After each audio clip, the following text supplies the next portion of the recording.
All right, so it was good to be out there today. We have a lot of moving parts as we've discussed all spring with new players, and like we told the team in the team meeting, this is a different era nowadays in general because you don't have programs where everyone's been there, for years in your program and understanding what the expectations are. And so I'm sure a lot of people are dealing with this, but especially us with the amount of transfers that so many people and guys that are supposed to be significant players being new, even some not even being here in the spring. So I think that's a big challenge of ours, is how well we can get the players to buy in to the values and principles of our organization, what we do here, because that's not going to happen overnight. So the challenge to them is the faster you do that, the better we'll be. I think that team last year did that really well and became a players team. So we have a lot of work to do because those guys had a long time together to get to that point.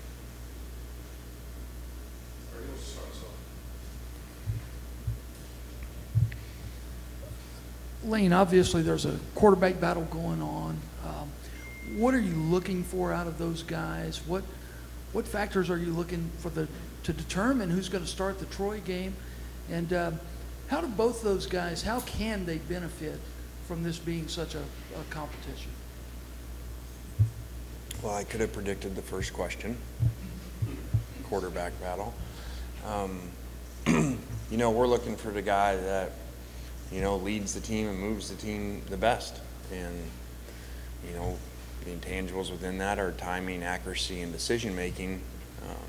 But it's why we also chart things, by production, by series. Once we get into scrimmages, the guy has this many series, and this is how many points his team scores. So, because that's the bottom line, taking care of the ball and scoring. So I think that competition is great for anybody, especially both of them being young. So I do think that makes you better, no matter how old you are. It's good to have around. And guys got to play really good around whoever it is, because you're replacing a veteran quarterback that played extremely well and at times put the offense, especially with injuries, on his shoulders and took it himself to win the game. So that's not, one of these guys isn't going to fill that exactly yet, so it's going to take other people around to help that. Have you got a timetable when you'd like to have a decision? Yeah, any time in these you'd like to have it sooner than later, but it's like everything we do here, we deal in analytics. The more information you have, the better you make a decision. So, we can't rush that. I think one time for sure I can remember where we've done that and made the wrong decision because we didn't have enough information. And so, however long that takes. Ideally, have never liked that to go into a season, but, would never rule that out, but that would not be ideal. Lane, after last season, 10 wins and whatnot, is the next step for this program winning the division, getting to Atlanta, that sort of thing? Is that a natural growth, and is this team equipped for that kind of goal? I don't think like that, and that may be wrong.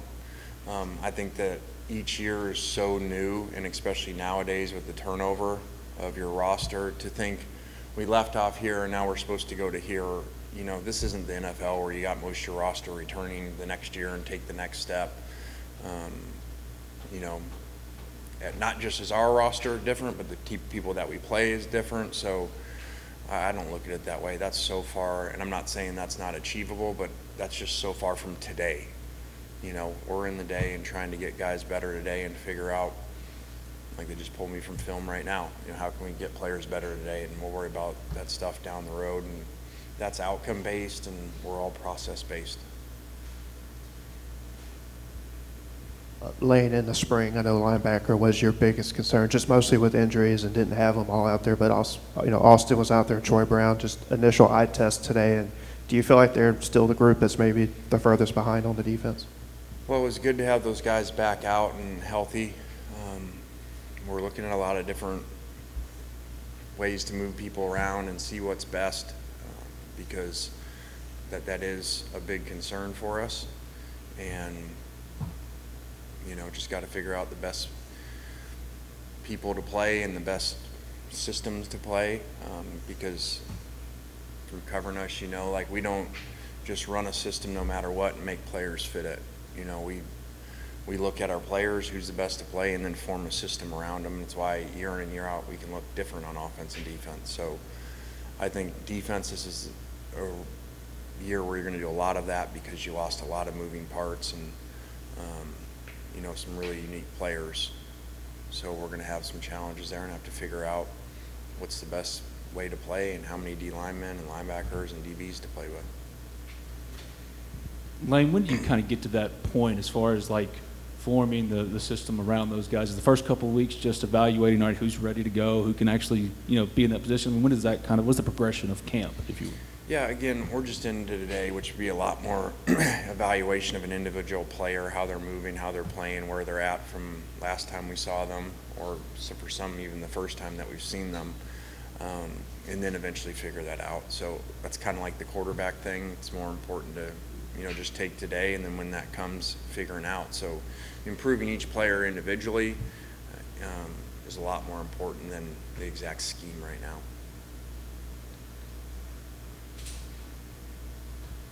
You mentioned how you were able to get last year's team to buy in, so how do you get this year's team to buy in? Well, that's a lot more challenging because I feel like, we didn't lose a lot of players from year one to year two, that had really significant roles compared to now year two to year three. So I felt like we had 2 years with those guys. Most of those guys were now, if you look on paper, what should be what you would probably look on paper and say, these are the significant players. A lot of those guys, a number of those guys are brand new. I mean, I look out sometimes like we're in 7-on-7 and, and I look over there and we actually play 8, on defense because it's drop 8. And I'm looking and 6 of the 8 people, didn't sign here out of high school or transfers. So that's just a challenge that we're into, and we've got to make sure that we're looking at everything like we always do, including do we simplify our systems because so many people, are new, to make sure they're playing fast. So we have a lot of work to do schematically, but especially culture-wise, to get those guys to understand this is how we do things. It's like a blended family coming together that these kids have been parented somewhere else. Not that we're better, but we're different than what they're used to. So, Lane, have you seen any progress towards that buying in since maybe the spring to now? Have you seen any progress in that realm?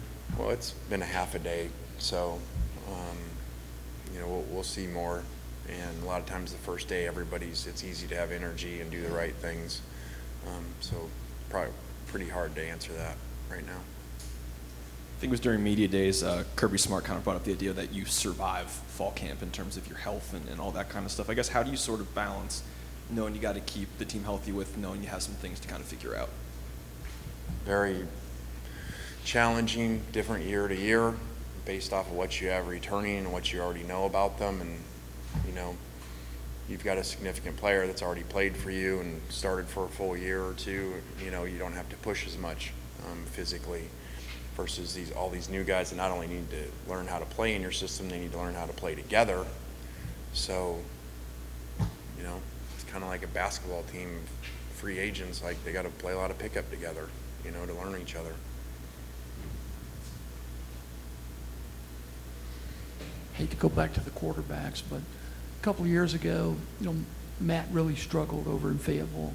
You stuck with him, and he talked about how big of an impact that made on him. How are you on playing 2 quarterbacks? What are your thoughts on it?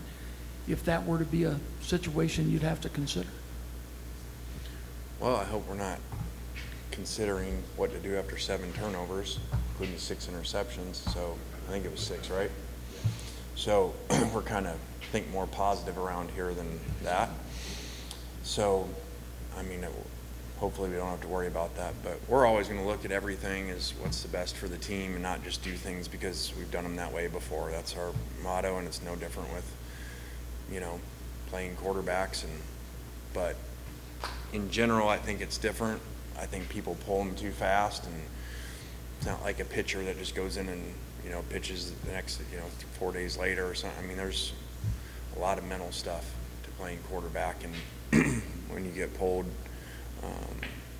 that's a big deal. So to me, you better make sure the guy had every opportunity, and what's going on is his fault. People pull people off of production, like the guy throws 3 picks, but doesn't look and say, well, actually 2 of them were tipped or the receiver ran the wrong route. And they just pull him because it's what it's supposed to do so that I look good when I come in front of you guys after the game. So that's not, as you guys know, what we do here. Lane, obviously all these fall camp days are important for scheme and development and whatnot, but just how important is that first day of fall camp as far as just establishing a tone for just the remainder up until the season?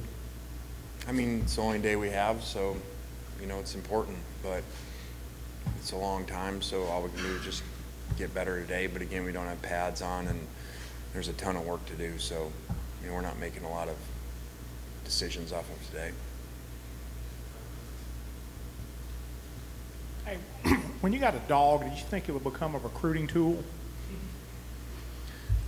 I think a lot of things in my career maybe seem like they're planned, how they come out or in my life.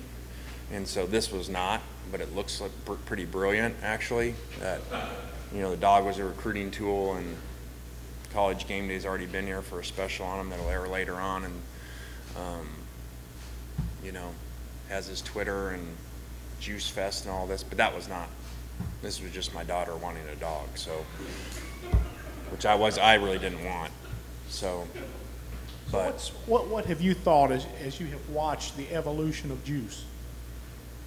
I actually, as you asked that, things happen, you don't know why they happen in different things, and you probably wouldn't think Juice would make me look at coaching better, but, Wild Rose now, today's the 3rd day, because I don't know how to train a dog, and I don't really do what they tell me to do, so Juice is not really well behaved right now. So Wild Rose came and got him. Today's day 3 for training camp. So he's on day 3 of training camp. They come get him in the morning, take him out. They give me a list of notes. Okay, this is what he does well. This is what we did today. They actually video the things. And actually this morning, meeting with them about it, I was like, there's so much similarities here to buying in and bringing people into culture, because he's going to, okay, hey, we're bringing him in, and all of a sudden he's around these other dogs, and how well they're trained has a lot to do with the training to him, and him not being distracted by all the other things. And I was like, you guys are going through the same thing we're going through. When you bring people in an organization, transfers in, getting them to buy in, and here's the puppy that he's taken over there with these other dogs that have been trained the whole time, and Juice ain't listening to what he's supposed to be doing. So I kind of feel like that's some of our transfers right now. So when y'all from your home, if you warmed up with Juice, y'all cuddle? Yeah, I did not think that was going to happen. I think probably the typical kid gets the puppy, loves the puppy nonstop, and then all of a sudden you're taking care of it. Well, that's what happened this summer. And now that Juice isn't quite so cute, she doesn't want to take him anywhere anymore. So the dog actually sleeps with me now and kind of goes everywhere with me. So kind of typical story. I wish I had a good Juice question. So talked to Jonathan Mingo a couple of weeks ago. He told me, by the way, too, for those that have teenage kids, the day he comes in, he's like, okay, we meet, the Juice plan. And I'm like, here's my problem. Now all of a sudden, he's over there, and I say, Juice, come here, and he doesn't come. He just does his own deal. He just starts walking over there, and I'm like, at first he used to follow me everywhere. And he's like, well, in dog years, he's a teenager. So think about your teenage kids when they don't listen. That's what Juice is right now at 5 months. So kind of came hand in hand with parenting there. I understand. Except you don't send your kids away usually. I was going to say, so which is easier, dog or parent or kids? I don't know. The teenage daughter thing's probably as hard as it gets. So I asked Jonathan Mingo a couple of weeks ago about Michael Trigg and if Kenny Yeboah was a good comparison. And he thought for a second, he said Kyle Pitts might be a better comparison.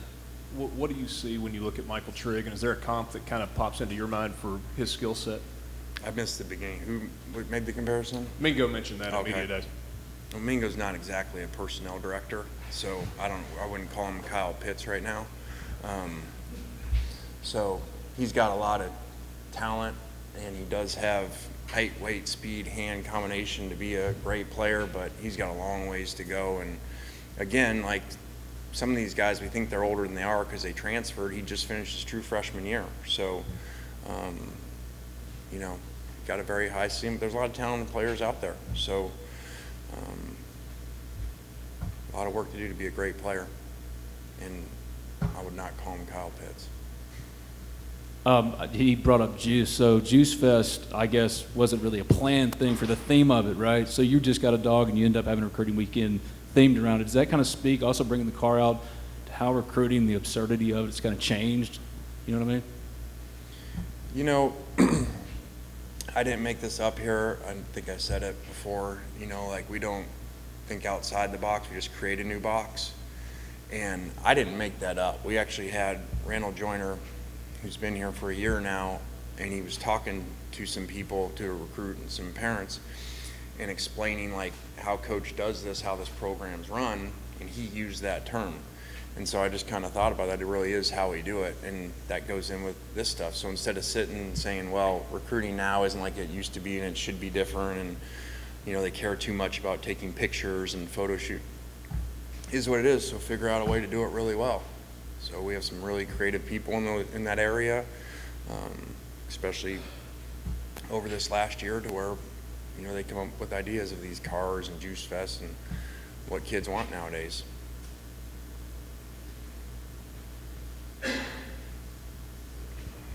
Hey, Lane, kind of following up on the recruiting, it looks like you guys are having more momentum with high school kids. A year ago, you know, it was heavy on the portal, obviously. Has your philosophy regarding the mix between transfers and high school kids changed at all? No, I think that's a combination of getting out of COVID, so you can recruit more and, you know, and be out in the spring, and kids can be here more often, and that's a product of success. So recruiting usually improves when you win on the field. And so when you have a year, you know, when you get to a program and it's down, you've got to say, hey, come here and this is what it will be like. Well, that takes a lot of faith to do it. Versus when you win, now you get to say, hey, we're already winning, so it's a cool thing to do now. You know, go there, they got cool uniforms, the players have fun, they win 10 games, like, so that makes it a lot easier. So I think that's more of a product of success. Lane, just kind of what's the most important thing about this first day of camp and kind of just the beginning, the first week of camp? What's the most important thing to kind of get done and learn? Well, I think because of the ratio of new players on the roster is really a lot of, you know, how we prepare, how we practice, not as much scheme necessarily, and getting everybody on the same page that way. I mean, we got players out there today tackling people, you know, so there's a lot of work to do. It's about recruiting, kind of piggybacking off of Neil. As far as working with the numbers, right? It used to be 25 high school kids, and that's who you signed. But now with the portal, how do you balance that when you have that, or that increased interest from kids that might want to commit or whatever it might be? How do you balance that, knowing you might have portal numbers to deal with later? Yeah, I mean, that's always moving and adjusting, and I don't think that, you know, you say it's this many and this many, because there's too many variables.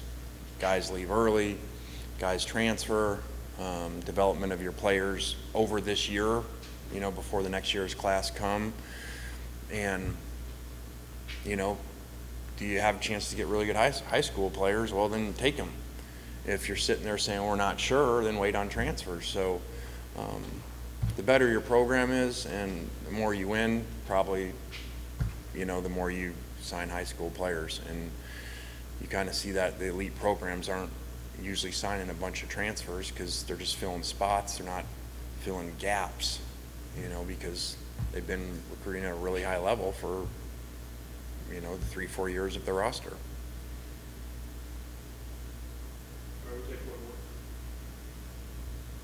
Lane, I know it's early, but what are you the most excited about with this backfield? I mean, is it going to be, I mean, with some guys who are presumably behind Zach Evans and Ulysses Bentley. Is there a lot more, to that, or what are you just most excited about with this backfield compared to some of the other ones you've been a part of? Well, I say there's good and bad to everything, so when you lose what you did with so many players in the backfield and you have new ones, that's bad, but it's also good because you got new ones to learn about, and you may use them in different ways than the last group. So just figuring that out is exciting and fun to do, and it's usually better just to have your whole team returning, but sometimes this makes you a better coach because you got to figure new things out. All right, thanks, Coach. All right, guys.